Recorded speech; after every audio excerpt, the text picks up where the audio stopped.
Buenas tardes, ya nos vimos hoy. Ay, para que me esté poniendo mal. Ahí. Está, gracias. Bueno, nuestro trabajo, algunos compañeros conversábamos hoy, les llamó la atención el nombre, ¿por qué Palo Bembé?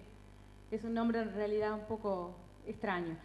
No es tan extraño si vemos el personaje que está en la imagen, que es Eduardo Mateo. Trabajamos nosotros con un grupo, unos muchachos tuvieron la brillante idea de trabajar con la figura de Eduardo Mateo. El trabajo se hizo el año pasado, en el 2010, porque en el año pasado Eduardo Mateo cumpliría 70 años y además hacía 20 años de su fallecimiento. Entonces este grupo de personas que se juntó presentó un proyecto para los fondos concursables para mediadores culturales del Ministerio de Educación y Cultura y ganaron el proyecto. Entonces decidieron ir a trabajar a alguna escuela. Seleccionaron 2 escuelas de Melo, en la que trabajo, que es una escuela de contexto sociocultural vulnerable, vamos a decir. Es una escuela en este momento categorizada como Aprender. Y otra escuela que también, si bien no está categorizada a Aprender, también es un medio bastante difícil. Los muchachos querían trabajar la personalidad y lo destacado que fue Eduardo Mateo. Entonces aprovechamos y trabajamos en forma conjunta. Primero, yo tengo un grupo de 6º año. Primero lo organizamos con mi grupo, los muchachos fueron a la escuela. También se hizo a través del sindicato, que ellos fueron a ver cuál escuela sería que estuviera de brazos abiertos para recibirlos a la propuesta. Fueron a hablar con nosotros y ahí empezamos el trabajo. Ellos pusieron toda la parte artística, logística, que nuestra escuela en realidad carece. Más allá de los recursos que tenemos ahora de la XO, las otras partes contaron todo ellos. Bien. Después que ellos presentaron su proyecto, que era ese, ¿verdad? Trabajar con Eduardo Mateo, lo que hicimos nosotros fue darle también un giro un poco más, trabajando lo curricular, lo de los contenidos programáticos. Enmarcamos el trabajo dentro del conocimiento artístico, dentro de la música. En realidad partimos de ahí y sacamos un contenido como contenido disparador que fueron los compositores nacionales. El objetivo del trabajo fue desarrollar formas de sensibilización, de apreciación y valoración frente a los diferentes hechos artísticos y culturales. Y para apreciar eso quisimos que los niños aprendieran el lenguaje del arte para poder expresarse. Bueno, como les conté que esta propuesta fue elaborada para 6º año y el contenido disparador que tomamos fueron los compositores nacionales.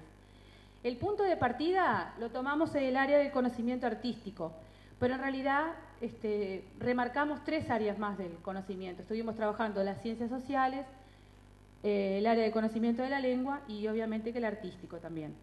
Y tomamos como protagonista a Eduardo Mateo. Eduardo Mateo lo tomamos como protagonista porque es una sugerencia didáctica del programa, pero además de todo porque vino esta gente con tantas ganas de trabajar y los agarramos a 2 manos, así los aprovechamos. Además también nos interesó porque Eduardo Mateo fue una persona muy comprometida con la época, una época que en el programa nuestro, por ejemplo, de 6º año, está toda la parte de las rupturas institucionales y Eduardo Mateo calzaba justito también ahí, entonces nos sirvió para trabajar desde ese punto de vista.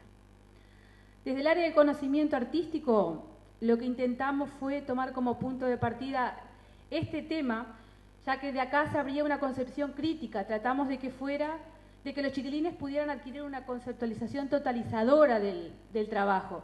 O sea, si bien partimos del arte, se pudo estudiar todo lo que fue la época. Bueno, sin lugar a duda, la lengua que fue que atravesó todito el proyecto, todo el trabajo. Desde el área del conocimiento de la lengua, muy importante porque intentamos que los niños produzcan y comprendan textos orales y escritos y la diferencia que hay entre los orales y los escritos. Los niños creen que un texto oral es oralizar algo escrito, entonces ahí también se hizo mucho hincapié. Lo que hicimos también fue reflexionar sobre la lengua cuando analizamos canciones. Intentamos construir otras producciones, intentamos producciones. Y la importancia de la lengua en todo esto, porque vemos a la lengua como constructor del pensamiento. A nosotros, por ejemplo, en las evaluaciones en la escuela y todo, Cuando vemos que nos fallan las matemáticas o nos falla algo, vemos que también está fallando ahí el tema de la comprensión desde la lengua. Entonces quisimos también hacer hincapié desde acá, la lengua como un vehículo, como una puerta de entrada a todos los otros campos del conocimiento. Y bueno, desde el área de las ciencias sociales, también creímos que era muy necesario hacer referencias a conceptos que contribuyan a la formación del pensamiento social y crítico de los alumnos, a la valoración de la participación y el compromiso. En realidad, nosotros también participamos de una red que se llama Propia, que pertenece a INAU, en el cual se les enseña a los niños a participar. Ahora, por ejemplo, estamos organizando un foro que sería ahora en el mes de octubre. Nos importa, nos interesa, porque a participar se aprende participando, como hoy las compañeras decían que a aprenderse haciendo las cosas, bueno, a participar también, se aprende participando. Y queremos como que abrirle a la cabeza a los chiquilines. Y más en ese contexto que trabajamos nosotros, que es un contexto donde los niños en realidad se les pide que cuanto menos piensen mejor, porque a veces para algunas políticas es más fácil que el niño no piense y que los adultos no pensemos. ¿Por qué pensamos usar la XO? Primero porque la XO llegó a la escuela y había que usarla también. Y nos brinda también una infinidad de posibilidades. El mundo es dinámico, cambiante, complejo y sin lugar a dudas tiende a excluir a las personas que estemos negados de usar la tecnología.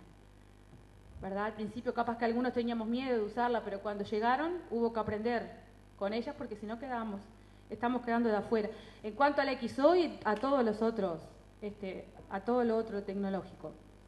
La alfabetización digital implica también un proceso que la mayor parte de nuestros alumnos ya está transitando. Y como maestros debemos encarar este desafío proporcionando al niño estrategias para potenciar el aprendizaje. Utilizamos la XO no como un objeto de conocimiento en sí mismo, sino como un auxiliar a los contenidos de enseñanza. Se nos ha hecho hincapié en que nosotros no somos profesores de informática, que no vayamos a dar clases de computación a los salones, sino que usemos al instrumento, hoy decía una compañera también, la XO como, sin nuestro apoyo sería otro instrumento más en el aula. No estamos como profesores de informática, sino que estamos como mediadores. Y ahí más o menos fue donde estuvo la red, donde estuvo el trabajo que hicimos. Partimos como eje central de Eduardo Mateo y de los compositores nacionales. Trabajamos fundamentalmente en 3 áreas. Después, como decían las compañeras también, uno va viendo que el trabajo se va abriendo y se va diversificando. Porque si bien esto fue lo planificado, si yo me pongo ahora a hacer memoria, que también otra compañera decía, los maestros hacemos más de lo que escribimos, ¿verdad? Incluso nuestra planificación, nuestro trabajo de todo el día, hacemos mucho más cosas de las que escribimos. Y acá nos pasó también, o sea, escribimos, proyectamos, planificamos esto, pero en realidad después se nos fue a bastante más, muchas más cosas. Y acá más o menos fue como estuvimos trabajando. Y las aplicaciones que utilizamos de la XO. Empezamos trabajando en las actividades, se encierran los contenidos programáticos que tenemos en el grupo de 6º año, ¿no? Utilizamos diferentes buscadores para buscar la biografía de Eduardo Mateo, trabajamos con la aplicación Navegar, leímos, comentamos, reconocimos las características textuales, trabajamos con la biografía, hicimos un análisis comparativo con distintas fuentes en la web y con otros recursos.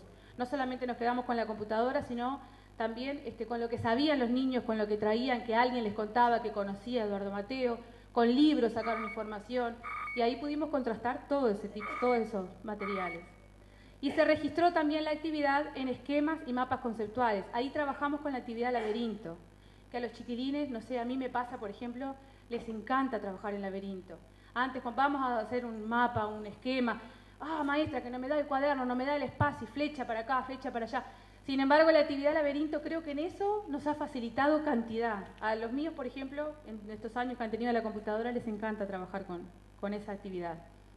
Trabajamos también en ciencias sociales, en historia, como yo les decía hoy de Eduardo Mateo, importante por la época. La lectura de documentos, por ejemplo, el del decreto del 27 de junio del año 73, cuando se disuelven las cámaras. Ellos conocían, vieron que también viven una época, los niños de 11, 12, 13 años que no vivieron esa época, entonces también hay cosas que les cuesta entender que pasaron. y estuvimos mirando videos, estuvimos leyendo el decreto, ¿verdad?, donde se disuelve, y que tampoco no le cerraba mucho a la idea a ellos. Trabajamos en actividades en YouTube con documentales, testimoniales. Analizamos las distintas manifestaciones artísticas representativas de la sensibilidad y entrevistas a artistas desde el exilio. Tampoco les cerraba mucho qué era la palabra exilio, no entienden, no conocían mucho de lo que era el exilio. Y eso les llamó la atención. Ustedes después, yo tengo unas imágenes, por ejemplo, de los chiquilines. Les encantó la actividad porque trabajamos con un cañón y estaba proyectada en el pizarrón, o sea, tampoco era una gran proyección. Pero a nosotros nos pasa que no tenemos, en realidad tenemos un cine, pero es muy precario en Melo. Entonces, como que ver aquella imagen grandota a los chiquilines les encantó. Estaban así, mirando los documentales. Esa actividad les encantó. Y era justo cuando la época también del Mundial, entonces aparecía Jaime Ross también cantando. Se armó tremenda fiesta, a ellos les gustó cantidad. También volvimos otra vez a usar laberinto. En todo lo que tiene que ver con el registro utilizamos mucho la actividad laberinto. Si bien Palo Bembé es una canción característica de Eduardo Mateo, a los chiquilines los atrapó la canción Príncipe Azul. No sé si la conocen. Es una canción de cuna que en realidad la inventa Eduardo Mateo junto a Horacio Buscaglia, que sale como por casualidad una canción. También ellos ven un documental donde explica, Horacio Buscaglia todavía estaba vivo y hablaba sobre cómo había sido, fueron a la casa donde lo inventaron, que la madre de Eduardo Mateo, una cosa cotidiana, a ellos les llamaba la atención porque era tan cotidiano. La mamá de la mamá de Horacio Buscaglia les decía, pero che, inventen algo que se pueda escuchar, porque ellos eran de una onda media, de una fusión de rock and roll con candombe, entonces inventen algo para los niños, que los niños puedan escuchar. Y en esa tarde salió la canción Príncipe Azul. Y a los gurises les encantó la historia, no sé, se prendieron, se engancharon y les gustó. Dejamos de lado el Palo Bembé la canción y como que el trabajo siguió con Príncipe Azul.